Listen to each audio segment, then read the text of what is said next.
Il paraît qu'on a fait des gaz cette semaine, des gaz à effet de serre.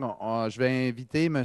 Christian Besnier de la firme REVA à venir vous expliquer comment on va compenser pour ces gaz à effet de serre-là.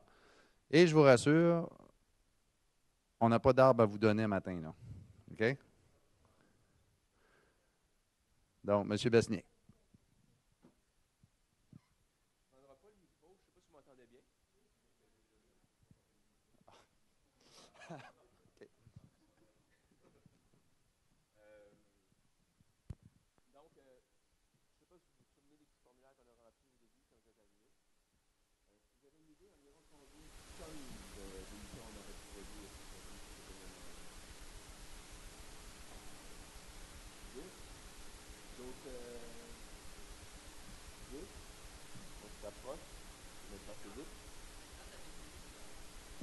Oui, c'est ça. Il y a eu des transports d'avion, il y a eu des autobus, il y a eu des séjours à l'hôtel, et tout ça. Donc, j'ai attendu 50, on s'en approchait pas mal, là. On aurait, pour le séjour, on aurait dépensé 17 tonnes. Donc, tous les hôtels, la nourriture, les repas qui allaient fonctionner, le papier, etc.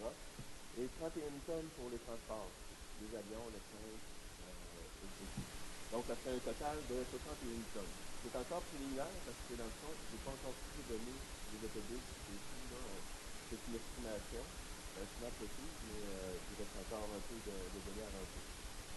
Donc, on est plus à la marge de sécurité de 25%, ça fait 65 tonnes d'équivalent CO2. L'équivalent CO2, c'est que, dans le fond, en même temps, il n'y a pas juste du CO2 quand il y en a, mais il y a aussi bien du gaz à effet de serre, comme du méthane, etc. Donc, c'est remis en tonnes de carbone équivalent. Donc, ça fait environ 675 à compenser.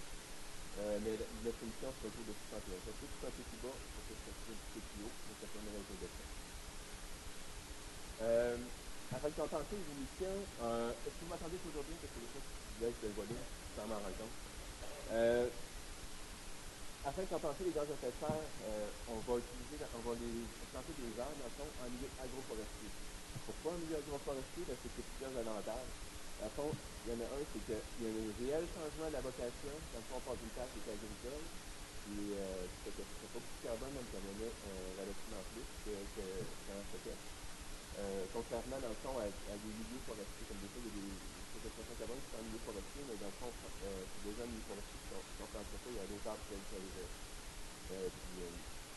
En tout cas, donc, c'est un point positif pour le milieu agroforestier comme ça. Il y a aussi les croissances sont supérieures, parce que dans le fond, avec la culture et le grand espace qui est élevé à la croissance des arbres, dans le fond, on réussit à stocker beaucoup plus rapidement le carbone dans les arbres. Et aussi, c'est un autre point positif, c'est un suivi qui est fait annuellement. L'agriculteur passe dans son champ, les personnes qui surveillent cette difficile d'avoir sur une ligne d'arbres de plus. Les arbres sont plantés à des 100 km au nord de tel endroit que les personnes vont passer 5 ans, 10 ans, même voir plus. Donc, c'est un type de séquestration qui est relativement très sécuritaire. 7 tonnes va être séquestrées sur une période de 30 ans, avec une marge en compte de sécurité de 25%, c'est ce que je parlais tantôt, 61, 100%. Avec une garantie de 50%. Dans le fond, ces arbres-là ne sont pas plantés, sont déjà plantés sur le site où les autres vont être plantés. Dans le fond, ils vont être mis en attente, ces arbres-là, au cas où que les arbres qu'on a plantés ne suivraient pas le rythme de croissance prévu. Et en plus, on n'évalue pas le stockage dans les racines.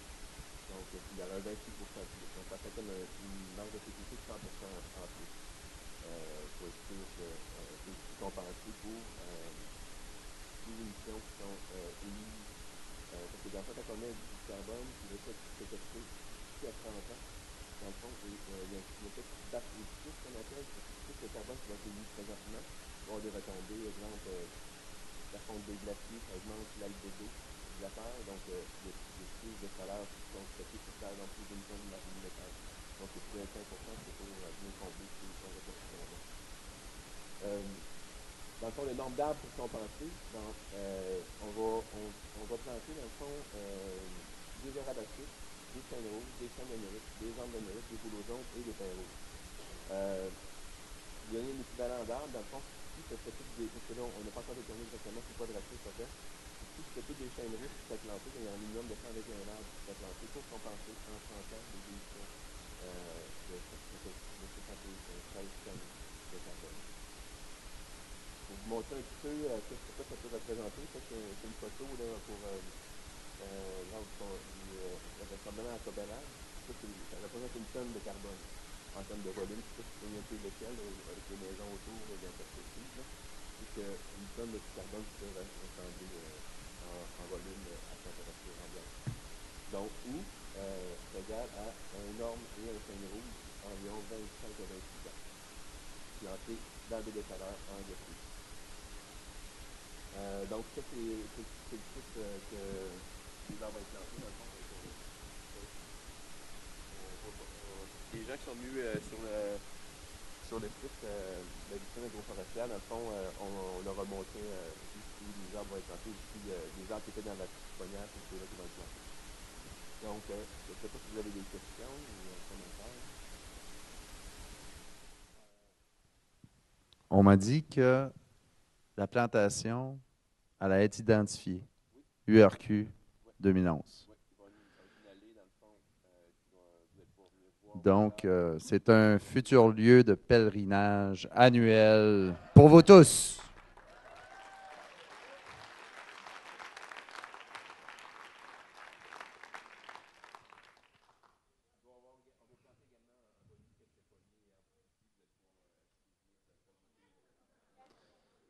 Alors, pour souligner votre contribution à l'URQ 2011, on vous remet également une boîte du terroir gaspésien.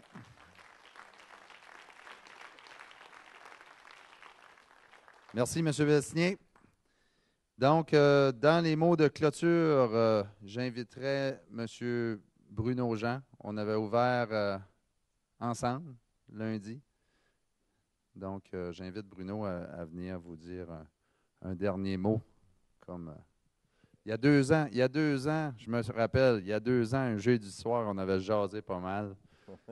Puis, j'avais travaillé très fort pour convaincre Bruno. Ben, je dis fort, pour réveiller la possibilité de faire une URQ en Gaspésie. Puis Bruno Jean, je tiens à souligner, a été là à partir du tout départ. Ça a été un partenaire extraordinaire. À toi, Bruno. Oui, bien, merci. Écoutez, moi, j'ai passé une semaine extraordinairement intéressante, un peu, je dirais, à l'égal des autres rassemblements qu'on a pu avoir. C'était le 8e, je vous rappelle, tous les 2 ans. Depuis l'Abitibi, le Bas-Saint-Laurent, la Côte-Nord, la Mauricie, l'Outaouais, le lac Saint-Jean, la Côte-du-Sud et maintenant Gaspésie. Et je pense qu'on aura peut-être un petit mot des gens d'Estrie qui sont encore là. On s'en va en Estrie dans 2 ans. Bon, je pense que la formule, comme je l'ai déjà dit à l'ouverture, elle fonctionne. C'est pas une institution, l'université rurale, c'est une idée qui fonctionne, qui marche, parce qu'il y a des preneurs à chaque fois, un peu partout, dans les différents territoires ruraux du Québec. Puis, je dirais qu'il y a toujours des innovations. C'était vrai de la Côte-Nord, où on a découvert qu'il y a la Haute-Côte-Nord. La Côte-Nord, c'est pas Et puis, il y a différents territoires. Comme ici, on a découvert qu'il y avait les plateaux. Puis, il y a une dynamique entre cette partie de la Gaspésie et les plateaux.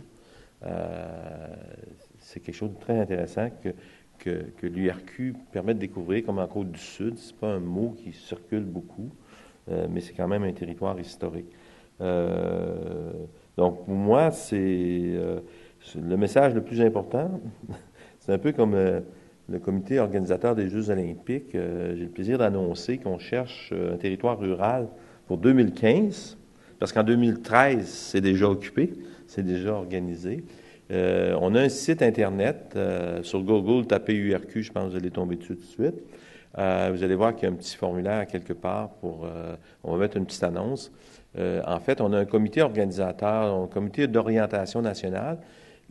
Quelques profs des JQ qui sont présents en ruralité, donc autant en Outaouais, à l'Abitibi, Trois-Rivières, Chicoutimi et ici, Bas-Saint-Laurent.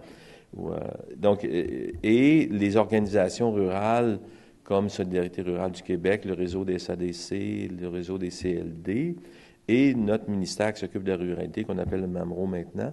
Alors, ces organisations-là sont présentes dans le comité d'orientation et c'est cette organisation-là qui reçoit les candidatures et qui s'assure du respect de la philosophie derrière l'URQ, qui en est une de partage de nos savoirs. Tout le monde est porteur de savoir, pas juste les chercheurs universitaires qu'on a vus cette semaine, mais tout le monde, des promoteurs, des accompagnateurs. C'est comme ça qu'est structuré le programme. Donc, c'est pour moi, là, le dernier mot, évidemment, c'est pour dire comment c'était agréable de travailler avec les gens de la Gaspésie, la belle mobilisation qu'ils ont fait preuve, je l'ai dit tantôt. Ça a rendu ma tâche absolument facile et agréable. Voilà. Et évidemment, bonne route, parce qu'on aura tous pas mal de route à faire, je pense, tantôt. Voilà. Merci encore aux autres. Merci. Je garde Bruno en avant parce qu'on a une petite activité de quelques minutes pour faire la passation du témoin. Alors, j'inviterai à l'avant Mme Nicole Robert, qui est préfet, une des rares au Québec, au suffrage universel, s'il vous plaît. Elle est préfet de la MRC du Haut-Saint-François. Elle va vous adresser la parole au nom de la région de l'Estrie.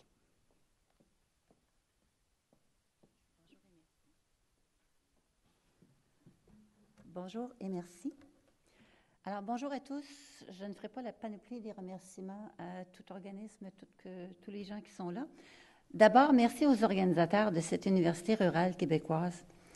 Vous avez vraiment des paysages majestueux, des gens fiers et contents de nous partager leurs initiatives, nous aussi.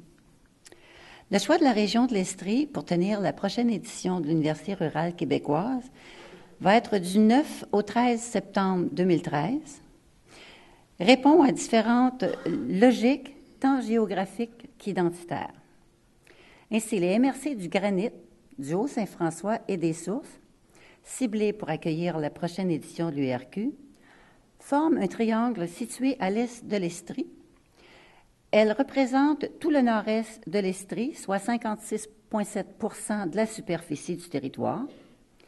19 % de la population y habite. La MRC du Haut-Saint-François est située au centre de la MRC des Sources et du Granit. À noter également que si la MRC des Sources voisine la région centre du Québec, la MRC du Granit partage ses limites territoriales avec les régions de la Beauce et des États-Unis.